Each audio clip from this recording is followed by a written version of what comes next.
Tamil Nadu chit രജിസ്ട്രാറുടെ വ്യാജസീലും ഇടപാടുകാരുടെ വ്യാജ ഒപ്പും ഉൾപ്പെടുത്തി വ്യാജരേഖ നിർമ്മിച്ചതിന് ഗോകുലം ചിറ്റ്സ് ഉടമ ഗോകുലം ഗോപാലിനെതിരെ കേസ്. പെരിന്തൽമണ്ണ സ്വദേശി മുഹമ്മദ് ബഷീറിന്റെ പരാതിയിൽ കേസെടുക്കാതിരുന്ന പോലീസ് പെരിന്തൽമണ്ണ മജിസ്ട്രേറ്റ് കോടതിയുടെ ഉത്തരവിന് പിന്നാലെയാണ് കേസെടുത്തത്. ഗോകുലം ഗോപാലനും ഭാര്യയുമടക്കം ഗോകുലം ചിറ്റ് ഫണ്ടിന്റെ ഡയറക്ടർമാരെല്ലാം കേസിൽ പ്രതികളാണ്. എഫ്ഐആറിന്റെയും വ്യാജരേഖയുടെയും പകർപ്പ് മീഡിയ വണ്ണിന് ലഭിച്ചു. മുഹമ്മദ് അസ്ലം വിവരങ്ങൾ നൽകും. അസ്ലം, ഏതൊക്കെ വകുപ്പുകൾ പ്രകാരമാണ് ഇപ്പോൾ കേസെടുത്തിട്ടുള്ളത്?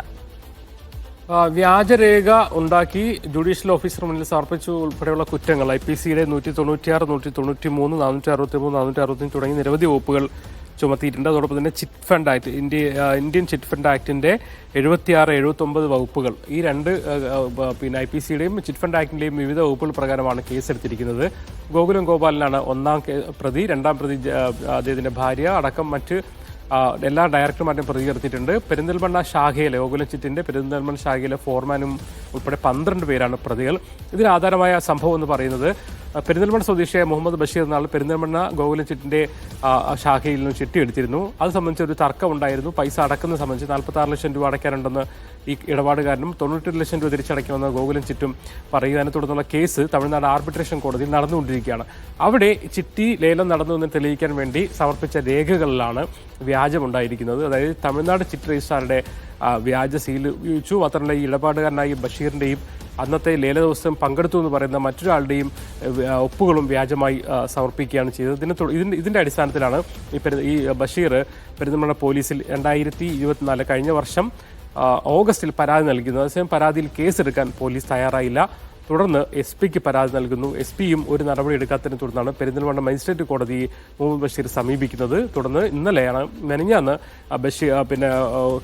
മജിസ്ട്രേറ്റ് കോടതി കേസെടുക്കണമെന്ന് നിർദ്ദേശം നൽകുന്നു. ഇന്നലെ പെരിന്തൽമണ്ണ പോലീസ് FIR ഇടുകയും ചെയ്തിട്ടുണ്ട്. ഇതിന്റെ സ്വാഭാവികമായിട്ടും ഇതിൽ ഈ ചിട്ടി നടത്തിപ്പ് സംബന്ധിച്ച് നേരത്തെ തന്നെ വരാം. ഇപ്പോൾ പരാതിക്കാരനായ മുഹമ്മദ് ബഷീർ തന്നെ ടെലിഫോൺ ലൈനിൽ ചേരുകയാണ്. ബഷീർ, ഇപ്പോൾ ഗോകുലത്തിനെതിരെ കേസ് വന്നിരിക്കുന്നു. അതുപോലെ തന്നെ ഗോകുലം ചിറ്റ്സിലെ ഡയറക്ടർമാർക്കെതിരെ എല്ലാം കേസെടുത്തിട്ടുണ്ട്. എന്താണ് താങ്കൾക്ക് പറയാനുള്ളത്? എന്തായിരുന്നു താങ്കൾ നൽകിയ പരാതി? പരാതി വളരെ വ്യക്തമാണ്. ഞാനതില് അവർ രജിസ്റ്റർ കുറിയാണ് എന്ന് പറഞ്ഞിട്ടാണ് ആ കുറിയിൽ ചേർന്നത്, ചിട്ടിയിൽ ചേർന്ന് അതിൽ ഞാൻ പണം അടച്ച് 4 മാസം പണം അടച്ച് ലക്ഷക്കണക്കിന് രൂപ അടച്ച് ഞാൻ ഇതിന്റെ ഒരു തവണ ലേലങ്ങളൊന്നും ഇതിൽ എനിക്ക് കാണാൻ പറ്റിയില്ല. 5-ാമത്തെ മാസം അവര് എനിക്ക് ലേലം അനുവദിച്ചു എന്ന് പറയുന്നത് ഞാൻ കൊടുത്ത പണം അല്പം കൂട്ടി എനിക്ക് തന്നു. അതുകൊണ്ട് തന്നെ എനിക്ക് അങ്ങനെയാണെങ്കിൽ ഇത് മുന്നോട്ട് പോകാൻ പറ്റില്ല. ഇത് മലപ്പുറം ചിട്ടി രജിസ്ട്രാറിൽ അന്വേഷിച്ചപ്പോൾ അങ്ങനെ രജിസ്റ്റർ ചെയ്തിട്ടില്ല എന്ന് പറഞ്ഞു. ഹലോ, അല്ല, താങ്കൾക്ക് എങ്ങനെയാണ് അങ്ങനെ ഒരു സംശയം തോന്നാൻ ഇടയായത്? സംശയം തോന്നാൻ ഇത് ലേലം ചെയ്യുന്നില്ല. ഇത് ലേലത്തെ പങ്കെടുക്കാന്ന് പറഞ്ഞിരുന്നു. 4 മാസമായിട്ടും ലേലത്തെ പങ്കെടുക്കുന്നില്ല. 5-ാം മാസം അവര് ഞാൻ കൊടുത്ത കാശിൽ കൂടി അല്പം കൂടി കാശ് തന്നു. അപ്പൊ അത് ഞാൻ പറഞ്ഞു ഇതെങ്ങനെയാണ് സംഭവം എന്ന് ചോദിച്ചപ്പോഴാണ് അത് ഇവിടെ ലേലം ഞങ്ങൾ നടത്തലാണ് എന്നാണ് അവർ പറയുന്നത്. അപ്പൊ എനിക്ക് സംശയം തോന്നി. അപ്പൊ അങ്ങനെയാണെങ്കിൽ എനിക്ക് മുന്നോട്ട് പോകാൻ പറ്റില്ല എന്ന് പറഞ്ഞു. അങ്ങനെയാണെങ്കിൽ ഞാൻ നിങ്ങളെയൊക്കെ ഇപ്പൊ നിങ്ങൾ തന്ന പണം ഞാൻ തിരിച്ചു തരാം, അതിന്റെ ഇൻട്രസ്റ്റും തിരിച്ചു തരാം. അപ്പൊ പറഞ്ഞു അത് അവർ നടക്കില്ല എന്ന് പറഞ്ഞു. അങ്ങനെ അവര് എനിക്കെതിരായിട്ട് ടോട്ടൽ എമൗണ്ട് ഞാൻ 42 ലക്ഷം രൂപ കൊടുക്കാന്ന് അവർ 90 ലക്ഷം രൂപ എനിക്ക് എതിരായിട്ട് അവര് 138 ചാർജ് ചെയ്തു.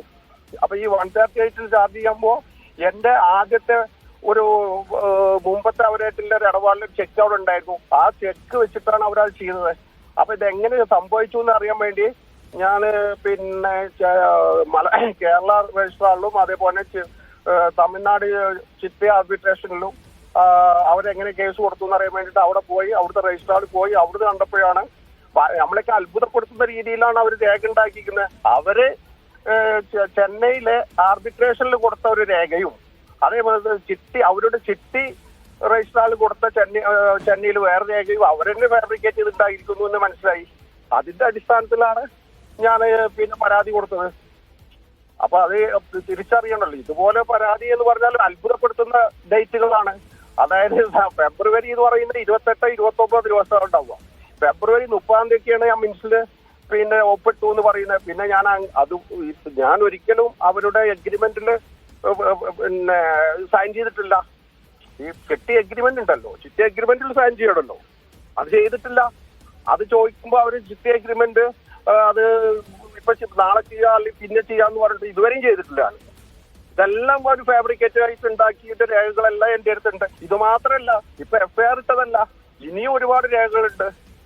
അത് ഞാൻ 2019 ഞാൻ മലപ്പുറം എസ് പിക്ക് പരാതി കൊടുത്തിരുന്നു.